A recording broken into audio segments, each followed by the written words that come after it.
할렐루야. 3월 3일 수요일 아침입니다. 다같이 찬송가 449장 예수 따라가며 부르시고 주님 말씀 받겠습니다.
아멘.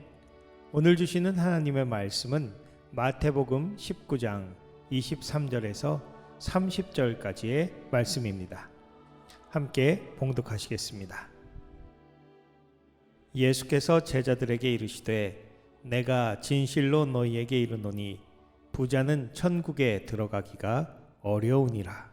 다시 너희에게 말하노니 낙타가 바늘귀로 들어가는 것이 부자가 하나님의 나라에 들어가는 것보다 쉬우니라 하시니 제자들이 듣고 몹시 놀라 이르되 그렇다면 누가 구원을 얻을 수 있으리까? 예수께서 그들을 보시며 이르시되 사람으로는 할 수 없으나 하나님으로서는 다 하실 수 있느니라.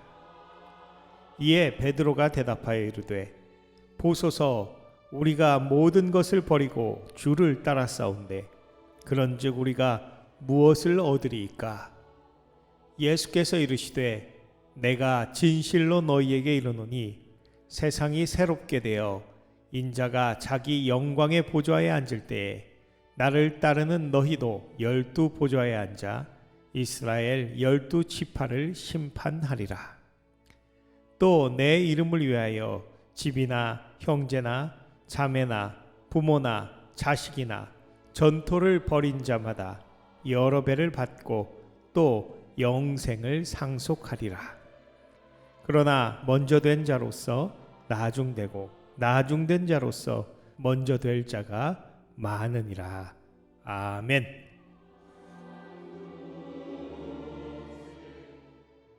예수님을 따르려던 부자 청년이 내 소유를 팔아 가난한 자들에게 주고 나를 따르라 라는 예수님의 명령에 재물이 많음으로 근심하며 가버렸습니다. 생각해보면 이 청년은 예수님을 따르려는 열망보다는 그저 자기의 선한 행실을 자랑하려는 의도가 우선이 아니었나 하는 생각이 듭니다. 청년이 가버린 후 이를 보고 있던 제자들에게 예수님께서는 오늘 본문의 비유를 들어 말씀하십니다. 24절 하반절부터 25절까지의 말씀 봉독합니다. 내가 진실로 너희에게 이르노니 부자는 천국에 들어가기가 어려우니라. 다시 너희에게 말하노니 낙타가 바늘귀로 들어가는 것이 부자가 하나님의 나라에 들어가는 것보다 쉬우니라. 아멘. 예전엔 바늘에 실을 꿰어 찢어진 옷이나 구멍난 양말 등을 바느질로 수선해 신는 일이 많았습니다. 제가 어릴 땐 눈이 어두우신 할머님 대신 가는 실을 바늘귀에 꿰어드렸던 기억이 납니다. 이제 저도 50이 넘어 노안이 오니 그때 일이 새롭게 느껴집니다. 바늘귀에 실 꿰는 일도 어려운데 낙타를 바늘귀에 넣는다니 얼마나 힘든 일입니까? 부자는 하늘나라에 들어가기가 어렵다는 것을 강조하시며 낙타가 바늘귀로 들어가는 것이 부자가 하나님의 나라에 들어가는 것보다 오히려 쉽다고 하신 예수님의 이 말씀은 머릿속으로 상상하면 등에 혹까지 나 있는 거대한 낙타가 작고 작은 바늘귀로 들어가는 모습이 우스꽝스럽기도 하고 정말 힘들겠구나 하는 생각을 하게 됩니다. 예수님의 이 특이한 비유 때문에 낙타가 바늘귀에 들어가는 것에 대한 여러 가지 해석들이 제시되었습니다. 성서 주석으로 유명한 영국의 신학자 윌리엄 바클레이는 바늘귀로 해석된 라피도스라는 말을 바늘귀 문이라는 라피스로 해석해야 된다고 주장했습니다. 당시 유대 지역의 성곽들에는 문이 2개가 있었다고 합니다. 큰 문은 낮에 사람이나 짐수레 등이 다니는 것이고 작은 문은 밤에 사람이 허리를 구부려야 겨우 들어갈 수 있는 일종의 쪽문인데 이것을 바늘귀, 라피스라고 불렀다는 것입니다. 실제로 예루살렘 성문에는 야파라는 문이 있었는데 전형적인 바늘귀 문의 하나입니다. 이 해석대로라면 낙타가 바늘귀를 통과한다는 것이 아주 불가능한 이야기는 아니지만 어렵게나마 가능한 일일 수는 있겠다라는 생각이 듭니다. 당시 제자들에게도 머릿속에 쉽게 그려질 수 있는 장면으로 이해가 가능했을 것입니다. 중세의 토마스 아퀴나스나 안셀무스 등도 이런 주장을 한 바가 있습니다. 그렇지만 장로교의 창시자로 불리는 잔 칼빈은 낙타, 예전엔 낙타를 순 우리말로 약대라고 했죠. 성경에도 약대로 기록한 버전들이 있습니다. 이 낙타를 지칭한 카멜론 혹은 카멜로스와 배에서 사용되었던 밧줄을 뜻하는 카밀론 혹은 카밀로스의 철자가 매우 유사한 점을 들어서 본문의 낙타 혹은 약대가 밧줄로 해석되어야 한다고 주장했습니다.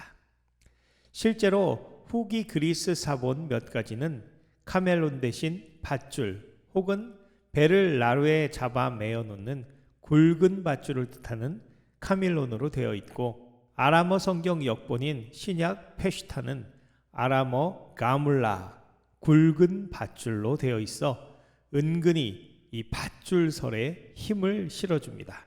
생각해보면 굵은 밧줄과 실을 꿰는 바늘귀를 들어 비유하신 것이 어울리지 않는 낙타와 바늘귀를 들어 하신 비유보다 더 납득이 가는 비유처럼 생각되기도 합니다. 그러나 밧줄로 번역된 성경의 사본들은 5세기 이후의 것들이고 매우 희귀할 뿐 아니라 더 쉽다는 의미의 히라버 유코포테로스의 원형인 유코포스가 가벼운 수고로도라는 뜻을 우선적으로 갖고 있어 능동적인 살아있는 존재를 전제로 하기 때문에 밧줄 같은 무생물엔 맞지가 않아 낙타가 문법적으로도 더 어울립니다. 그래서 밧줄보다는 낙타가 맞는 것으로 보입니다. 그런데 위에 두 가지 설에 대한 매우 중요한 반증이 있습니다. 유대인들의 고전인 탈무드 중에 어떤 역본에 보면 코끼리를 이끌어 바늘귀로 통과시킬 수 있는 사람이란 표현들이 나옵니다.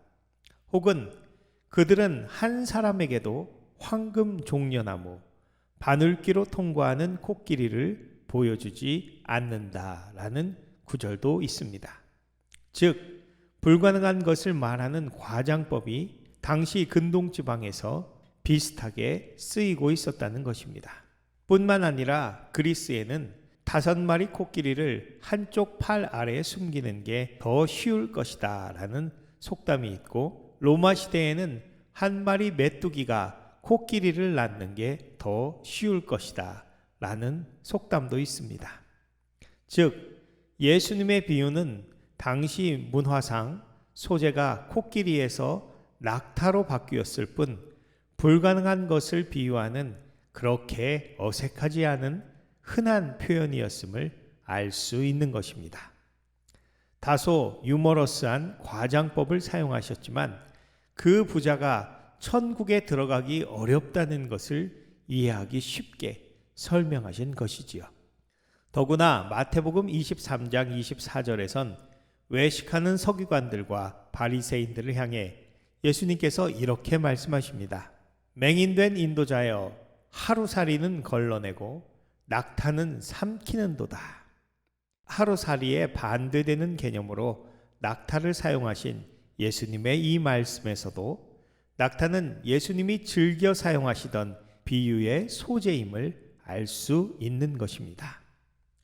그래서 독일의 신학자이자 저명한 성경 주석가인 랑게는 오늘 본문을 문자 그대로 해석해야 한다고 주장했습니다.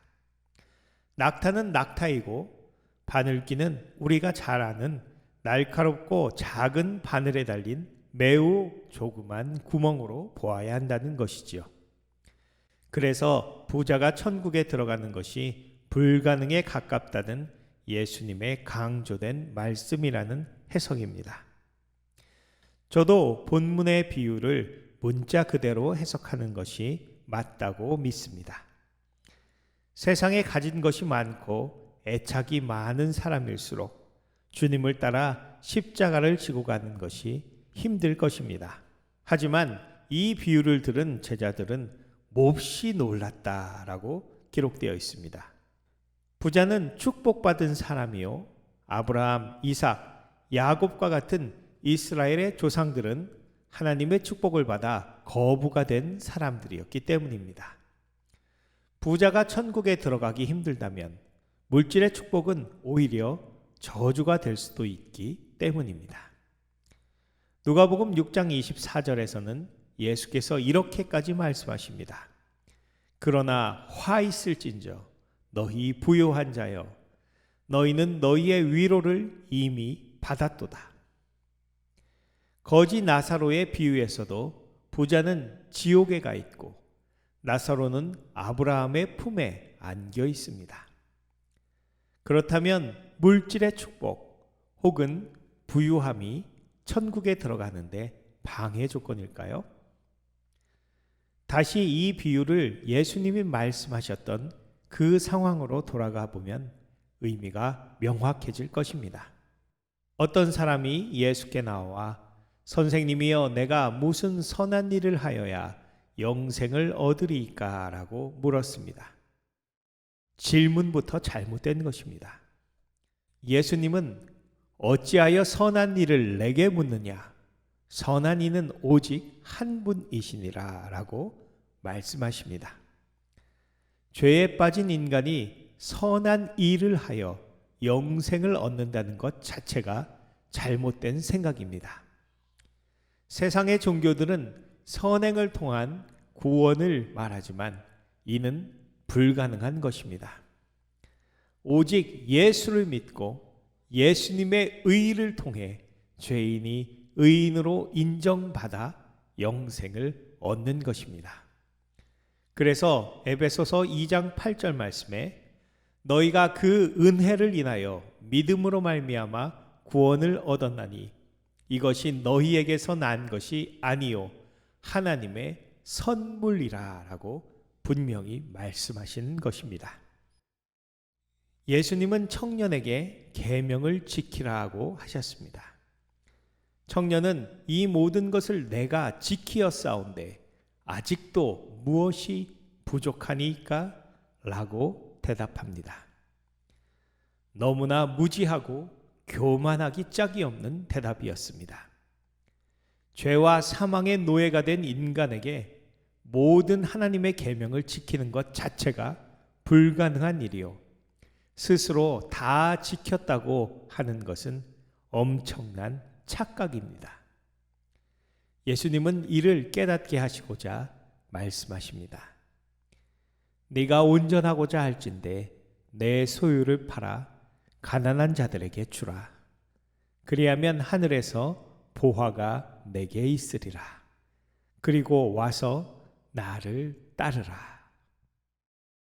하지만 청년은 재물이 많으므로 이 말씀을 듣고 근심하며 돌아갑니다. 너무나 허탈한 결말입니다. 모든 계명을 지켰다는 청년은 사실 하나님보다 재물을 더 큰 우상으로 섬기고 있었던 것입니다. 이 생에서 선한 행실을 자랑 삼은 그였지만 실상은 자신의 소유가 모든 것의 최우선이었음이 드러났습니다. 자신이 가진 부 때문에 천국의 길을 포기한 청년을 보내고 예수님은 낙타와 바늘귀의 비유로 제자들에게 부자가 천국에 들어가는 것이 얼마나 힘든지를 말씀하셨습니다. 제자들은 충격을 받았습니다. 그러면 누가 구원을 얻을 수 있으리까? 이 질문은 세상에서 축복받은 사람이요 부러움의 대상인 부자가 안 된다면 우리는 어떻게 구원을 받나요? 라는 전제를 달고 있습니다. 예수님은 사람으로는 할 수 없으나 하나님으로서는 다 하실 수 있느니라 라고 대답하십니다. 할렐루야! 그렇습니다. 사람의 힘으로는 그 누구도 절대로 불가능하지만 하나님은 하실 수 있습니다. 오직 예수를 믿는 자들에게는 누구든지 구원을 받는 은혜를 주시는 것입니다. 그래서 우리는 낙타가 바늘귀에 들어가는 것보다 더 놀라운 하나님의 구원의 은혜를 체험한 사람들인 줄 믿습니다. 할렐루야!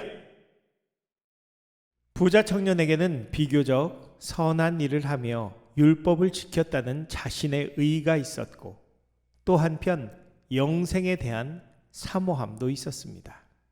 그러나 그에게는 자신의 많은 재물이 걸림돌이 되어 근심하며 돌아갔습니다. 갈릴리 어부들이었던 예수님의 제자들에게는 걸림돌이 없었을까요? 그들은 수십 년의 경험과 물고기를 잡을 수 있는 배와 도구들, 든든한 동료와 가족들이 있었습니다. 그러나 나를 따르라는 주님의 말씀에 하나님의 은혜로 즉시 배와 그물을 버려두고 예수님을 따르는 믿음의 결단을 함으로 사람 낚는 어부가 될 수 있었던 것입니다. 어떤 사람에게는 직업이, 명예가, 혹은 경험이나 지식이 또는 가족이나 자녀가 걸림돌이 되기도 합니다. 그러나 그럼에도 불구하고 모든 것을 뒤로 하고 주님을 따라가겠다고 선택할 수 있는 것은 전적인 하나님의 은혜요, 성령의 역사요, 놀라운 선물입니다. 오늘 우리가 구원받고 주님을 따라가는 것도 모두 우리의 노력이나 선행이 아니요 주님의 전적인 은혜인 줄 믿습니다. 이 큰 은혜를 받고 오늘도 나를 따르라 말씀하시는 주님의 말씀 앞에 기꺼이 순종하며 믿음으로 나아가는 모든 성도님들 머리 위에 주님께서 놀라운 하늘의 상급으로 갚아주시기를 예수님의 이름으로 간절히 축원합니다. 기도하시겠습니다. 아버지 감사합니다. 우리를 죄와 사망의 저주에서 구하시고 오직 예수를 믿음으로 놀라운 영생을 주시니 감사합니다. 세상 모든 헛된 것에서 자유롭게 하시고 썩지 아니할 것에 소망을 두며 날마다 예수를 따라가는 복된 믿음의 성도들 다 되게 하여 주시옵소서. 원수가 우리를 막지 못하고 오직 성령이 우리를 인도하사 오늘도 저 높은 곳을 향하여 담대히 나아가는 복된 하루가 되게 하여 주시옵소서. 감사와 찬양을 주께 드리며 예수 그리스도의 이름으로 기도드렸사옵나이다. 아멘.